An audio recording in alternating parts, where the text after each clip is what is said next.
Welcome to the Portraits Whisper, where our guest storytellers are portraits, paintings, and artworks. Here, every canvas breathes and every brushstroke hides a story waiting to be told.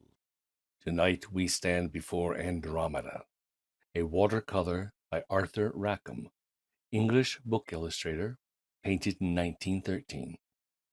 The canvas is pale, the maiden chained, the sea restless. But tonight the painting is silent. It withholds its voice. It falls to us to whisper what the canvas hides, the curse that has haunted every collector who dared to claim it. The painting arrived shrouded in canvas and shadow, delivered to the auction house in a crate smelling of salt and decay. The catalog simply called it Andromeda, an Arthur Rackham original, depicting a terrified maiden chained to a rock.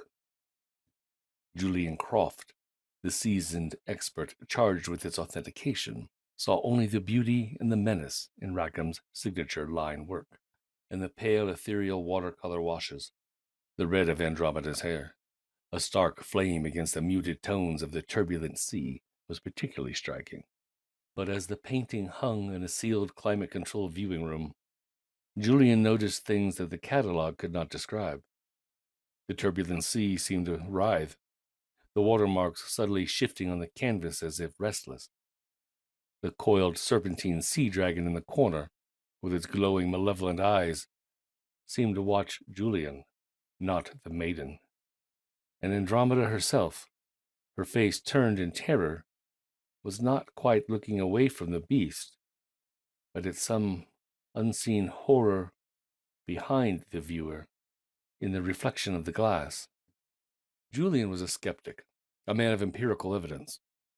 Yet one evening, while working late, he noticed the mist rising from the sea dragon's nostrils had thickened, and the temperature in the room had dropped perceptibly.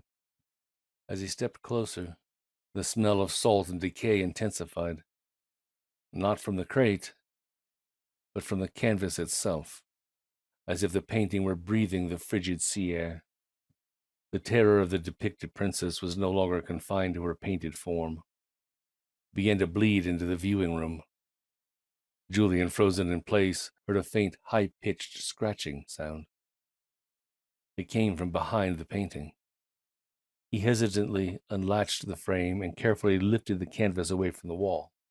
Behind it, carved into the plaster, were a series of jagged, swirling lines, a mirror of the sea and the serpentine creature in Rackham's art. But as Julian watched, the plaster began to flake and crumble, revealing more carvings underneath, older and deeper than the first. Julian's research had uncovered the painting's provenance. It had been sold at auction repeatedly over the years, with each owner selling it for increasingly lower prices. The reason was a pattern of misfortune. One owner's house had suffered a mysterious flood. Another's family had been plagued by strange ailments. And one collector was found dead in his study, a serene but frightened expression on his face. Julian saw their names in old forgotten auction records and realized their misfortunes had become the canvas's history. Driven by a morbid curiosity, Julian returned to the archives and found the first, most complete auction record. It dated back to 1913, the year Rackham had created the illustration. The description for the painting noted a curious detail. The buyer was one Elias Thorne, a reclusive art collector known for his eccentric purchases. Attached to the record was a brittle, yellowed note from the artist himself, tucked away for decades. To Elias Thorne, the sacrifice is necessary. She begs for it, and the beast demands it. The chains are no longer art, but a promise. When the sea rises to meet its debt, the maiden is not the victim, but the bait. Julian felt a cold dread settle in his bones. He returned to the viewing room and gazed at Andromeda, no longer seeing a helpless victim, but a willing participant. Her terror was not for the beast, but a grim joy, a promise of release. The mist from the serpent's nostrils now seemed like a whisper, and the swirling water on the canvas a beckoning finger. The scratching behind the painting had become a loud, frantic clamor. The serpentine lines carved into the wall began to glow with a faint greenish luminescence, and the smell of salt water filled the room. Julian backed away, his gaze locked on the painting. He had a sudden terrifying epiphany.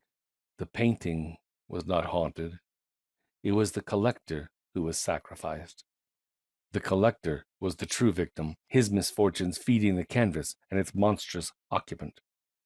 Each subsequent sale was a transfer of the curse, a new name added to the carving behind the painting. The longer the painting remained with an owner, the more the sea monster fed on their misery. The green light intensified, and Julian felt the room grow cold, the air thick with salt and decay. The canvas, with its ethereal washes and delicate lines, was a beautiful prison, and the collector was the unfortunate sacrifice tethered to the curse. The chains on Andromeda's wrists were not for her, Julian realized with a jolt of horror, but for the one who had possessed the painting too long. The sea dragon did not seek the maiden. It sought the new collector, the new sacrifice. Julian fled the viewing room, the frantic scratching and the hiss of the cold sea at his back. He never went back to that auction house. He never saw the painting again. But on the anniversary of his escape, as the sea breeze carried a faint smell of salt and decay, Julian received a small unmarked package. Inside was a single, brittle red hair, still smelling faintly of salt water. He knew, with a certainty that chilled him to the bone, that Andromeda's red hair was not a flame of life, but a bloody promise, and the chains of the painting were still searching for a new owner. You have been listening to The Portrait's Whisper on Storylink Radio, where every canvas has a story to tell. Be sure to subscribe and listen for our next guest, for the gallery never sleeps, and another canvas is already waiting to whisper.